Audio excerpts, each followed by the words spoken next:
എവിടെയെങ്കിലും വിരുന്ന് പോയാൽ അവിടെ നിന്ന് എന്തെങ്കിലും ഒരു ചെടി അടിച്ചു മാറ്റുന്ന സ്വഭാവം ആർക്കെങ്കിലും ഉണ്ടോ? ആ ഗണത്തിൽപ്പെട്ട ഒരാളാണ് ഞാൻ. അപ്പം അങ്ങനെ എനിക്ക് കിട്ടിയിട്ടുള്ളൊരു സംഭവമാണിത്. അത് അവർ തന്നെ തന്നെയാണ്, ഞാൻ അടിച്ചു മാറ്റിയൊന്നുമല്ല. നമ്മുടെ ശംഖുപുഷ്പത്തിൻ്റെ വിത്താണ്. 2-3 ആഴ്ചയ്ക്ക് ശേഷം ഇത് മുളച്ചിട്ടുണ്ട്.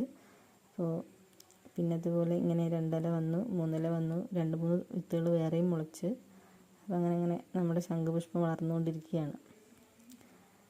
അങ്ങനെ വന്നതേ ഇതിൻ്റെ ഇടയിലും വലിയ ഇതളുകൾ വീണ്ടും ഉണ്ടായിട്ടുണ്ട് ഇലകൾ. അപ്പോൾ നല്ല ഭംഗിയിൽ വരുന്നുണ്ട് ഇലയൊക്കെ. ഇതിൻ്റെ പൂക്കളൊക്കെ എനിക്ക് ഭയങ്കര ഇഷ്ടമാണ്. ഞാൻ ഒരുപാട് കാലമായിട്ട് അന്വേഷിക്കുന്ന ഒരു സംഭവമായിരുന്നു ശംഖുപുഷ്പം. അപ്പോൾ ഇപ്പോഴാണ് നമ്മുടെ മുറ്റത്ത് എത്തിയിട്ടുള്ളത്. പിന്നെ ഇതങ്ങോട്ട് വളർത്താനാണ് ഞാൻ വിചാരിച്ചിട്ടുള്ളത്.